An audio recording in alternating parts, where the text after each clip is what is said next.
Hello there. Good afternoon, Mr. Alex. This is Rajesh from Indus. Hi, Rajesh. Thank you for giving me the time. I'm fine, thanks. Thank you. Thanks. Thank you for the time. In the past, when the infection was at its peak in US and UK, flights were never banned. As per the Wikipedia report just 2 hours ago, US has more infected cases than India. Why ban of flights from India? Yeah, thanks, Rajesh. And this is the subject of some misunderstandings. So for the first time, our health officials have rated a country, India, as a high-risk country. And they take a lot of things into account. The state of the pandemic, new strains of the virus, the health system, how it's going in India and other countries, and a lot of other logistical and other factors. So what the government did was announce a temporary pause on flights while we could reset our quarantine arrangements. We have a lot of flights from India. We had 8 repatriation flights scheduled for May to come back from India. And what we found in our hotel quarantine and in Howard Springs was an increase from 10% of cases positive from India to about 60% positive from India, in an increase in numbers that meant that the system was in danger of being medically unstable here versus the rest of the world. So acting on that health advice, we put the ban in place. We've never assessed a country versus another country through the pandemic. We don't look at it that way. The health advice we receive is about what the risk is from any particular country at that point in time relative to all of those things I've spoken about. The health system, what is going on, the number of cases, whether they have high or low vaccination rates in recent times. But remember, this has changed many, many times, our understanding of the virus over the last year. Our understanding of the vaccinations, whether they'll be effective, and of course the understanding of what travel arrangements and quarantine works. So it's evolved. It's a very difficult decision, I'm aware, and I know people feel very strongly about it, but it's a temporary decision is something I want to reiterate. Australian citizens stuck in India are banned from entering, failing fine and jail term. The chief medical officer says he did not recommend fine and jail term. So who did? Yeah, so this is again a bit of a misunderstanding. So we amended the Biosecurity Act in March last year to bring in strong penalties. So the penalties you're talking about were actually brought into place by the government over a year ago. They apply to everybody who breaches the Biosecurity Act. So they could have been used any time in the last 12 months if anybody breached the Biosecurity Act in an egregious way. That was to make sure that if people did deliberately bring COVID to Australia in a way that caused an outbreak, they could be prosecuted. They've never been used, those jail powers. And the Prime Minister's made clear here, we don't expect to use them again. But they're important deterrents in all situations, including India, but all other places as well, for people to do the right thing. And sometimes people deliberately choose to do the wrong thing in any situation. So the advice, of course, from the health officials was clear that India was a high-risk situation and that we should do a temporary pause on flights so that while we reset our quarantine, while we put in place 2 negative tests. There has to be 2 separate negative tests, which is new before someone gets on a plane. That means working with airlines and third-party ports. It means working with different countries. It means working with India to reset quarantine and logistic arrangements. So the temporary pause on flights, it's not a ban on Australian citizens in India returning permanently. It's a temporary pause, and the government intends to resume flights and repatriations as soon as possible. The health system in India is stretched because of sheer numbers. Most of the standard Australian citizens may not get the treatment. Have you had a thought on that? Rajesh, you're absolutely right. It's a terrifying situation. We understand that. Our hearts go out to everybody in India. India did so well in the first wave to get this under control. They got their cases under control. They got their deaths under control. But just like 100 years ago, we're finding the second or third or fourth waves are more deadly, more serious. This is what happened 100 years ago in the last pandemic. And now we're all stunned at the incredible loss of life every day and the number of cases.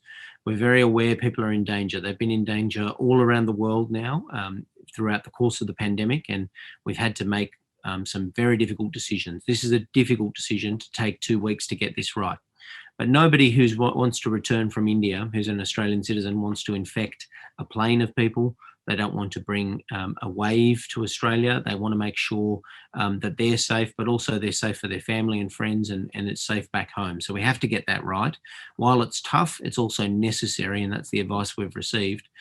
We're expanding our Howard Springs facility by 1,000 to make sure that we can take direct charter flights from India to Howard Springs with increased capacity, in a safe way, with 2 negative tests, and provide protection for Australia, but also for the people on the plane. This question is from Surinder Jain, Hindu Council of Australia. Is the government willing to make a tent hospital on the lawns of Australian Embassy in India and treat stranded Australians?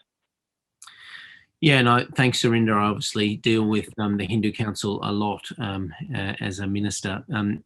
We've looked at all sorts of options. At the moment, as Surinder and I think all of us know, the strain on the Indian system is immense, and it's going to be that way for some time.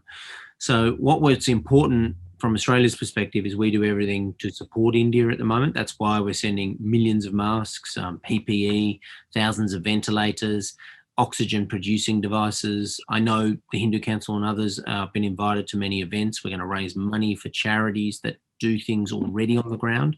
But what we don't want to do is add strain on the system. And we certainly, some people have suggested we could establish our own clinics to vaccinate people in India. We don't believe that would be possible or right to set up, inside the Indian system where people are literally dying, only Australian clinics, which would only treat Australians. I think everyone understands how difficult that would be, and that might not be morally the right thing to do either. What we can do is repatriate people where they want to leave, but people are in immensely complex situations. Some people are in India because they're caring for sick relatives. They can't leave. They might want to, but they can't. We have to work with everybody, and that's the offer we make to everybody here that's listening through the Hindu Council. We need to get good lists of who's over there, what their needs are, how quickly they want to leave. This is more complex than people imagine. People have family ties, business ties, life ties. We have to work through the vulnerable cohorts, how to get them out quickly. But a lot of people, the reality is, as you know, Rajesh, they're going to stay and they're going to face danger because their families are there. And we understand that too.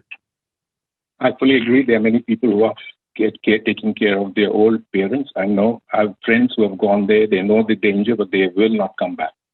The second question is this is again from the same organization, Ashwini Jain. Is it possible to have a leak-proof quarantine, or it is beyond the capacity of Australia? Sorry, what was the word I missed? What type of quarantine? Leak-proof. So that's a leak-proof quarantine. Is it likely we'll have a leak? Is that the question, do you think? Or? Yeah. Look, it's possible, and the advice was with so many cases increasing with a new strain, we had to take some time to reset the arrangements and make sure that they're safe. And look, medically, with different mutations of a virus, there's not much time in India at the moment to study this current mutation and the ones that are ravaging through India because they're in the middle of a crisis. They can't take the time to scientifically study it while hospitals are stretched to breaking point.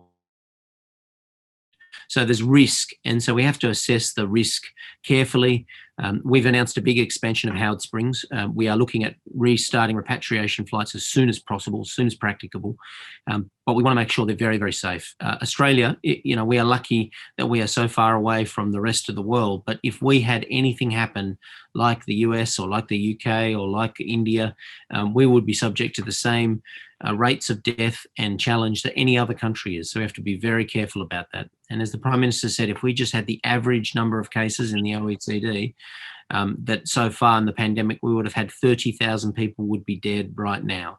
So all of us take that seriously. And I know we're all thinking about how can we repatriate vulnerable people, but how can we also keep protecting the Australian community? Last two questions from the community. One is from UIA, Raj Natarajan. Has the minister considered whether the government is exposed to a legal challenge under international human rights law by preventing its citizens from entering country? Yeah, thanks, Raj. Look, the government gets advice from all our agencies regularly. We get advice from health, we get advice from legal, attorney generals, we get advice from Border Force.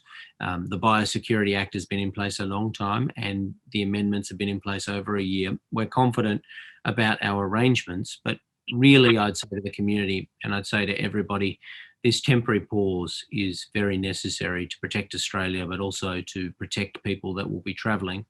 We need to work together on this and partner together. The government's intention is to resume repatriation flights as soon as possible. We all know how difficult and dangerous this pandemic is. We're all dismayed at the loss of life in India. It's tragic and it's going to continue for some time. So whatever we can do as Australians to support India through this time, while we've got it good here, we will keep doing that. You can absolutely be assured there'll be more support coming from Australia for India as it goes through this horrible crisis. And I think we've got to focus on what's important with each other. There'll be plenty of time after the pandemic to assess some of these other questions, but right now people are dying on the streets literally and they need our help. The last question is from the Fiji Indian community, Harish Vilji. Many in the mainstream media, your party leader, the opposition leader, and the Australian Indian community see the government position as racist. Your comment? Well, absolutely. No, there is no suggestion of race being made in any decision we've made in this pandemic. When we had to ban flights from China, that had nothing to do with race. It was where the pandemic had started. When we had to shut the border with PNG, they're some of our closest neighbours and one of the countries that protected us in World War II. Had nothing to do with race. And here we've got a first time India has been rated as a high risk country, the first health advice we've received, not a government decision, but health decision. We've had to do something very tough.